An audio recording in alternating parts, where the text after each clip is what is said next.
জঙ্গিপুরের বিধায়কের সঙ্গে জঙ্গিপুর পৌরসভার ভাইস চেয়ারম্যান সন্তোষ চৌধুরী বাগবিতণ্ডা তুমুল চর্চায় ছিল। এলাকার দুর্নীতির অভিযোগ তুলে রীতিমতো একে অপরকে চ্যালেঞ্জ ছুড়তে দেখা যায় তাদের। অবশেষে সোমবার সন্ধ্যায় জঙ্গিপুরের বিধায়ক জাকির হোসেন এবং জঙ্গিপুর পৌরসভার চেয়ারম্যান মফিজুল ইসলাম এবং ভাইস চেয়ারম্যান সন্তোষ চৌধুরী একসাথে বসে আলোচনা করে সমস্ত সমস্যার সমাধানের কথা জানিয়েছেন। দেখুন, আমাদের পরিবারের উনি গার্জেন, পরিবারের মধ্যে প্রত্যেক ফ্যামিলির মধ্যে ঠোকাঠুকি তো হতেই পারে।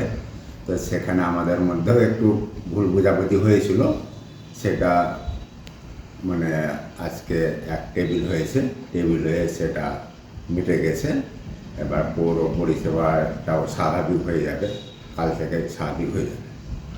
বিধায়ক তো একাধিক দুর্নীতির অভিযোগ তুলেছিলেন পৌরসভার বিরুদ্ধে, সেই নিয়ে কি আলোচনা হয়েছে? এবার যদি কোনো জায়গা নিয়ে দুর্নীতির অভিযোগ করেন, সেটা মানে তদন্ত করা হবে, তদন্ত করে দেখা হবে কতটা কী আছে না আছে। আমরা বিধায়কের সঙ্গে বসেছিলাম, যা আমাদের মধ্যে একটা ভুল বুঝাবুঝি ছিল, সেটা আমাদের সমাধান হয়েছে।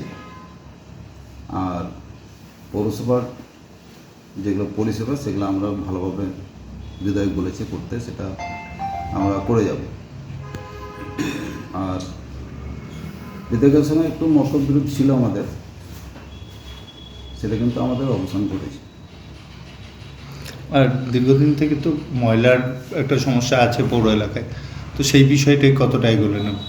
সেটা দেখেন, আমরা বিধায়কটা বলেছিলাম, বিধায়ক বললে ঠিক আছে, আমি কিছু দিনের জন্য দিচ্ছি, মাস দুয়েকের মধ্যে আপনারা জায়গার ব্যবস্থা করেন, জায়গা কিনা করে ফেলবেন। এখন আপাতত বিধায়ক বলেছে আমার জায়গাতে 2 মাস ফেলেন আপনারা, সেটা আমরা 2 মাসের মধ্যে আবার জায়গা আমরা দেখছি ওটা কিনে নেব।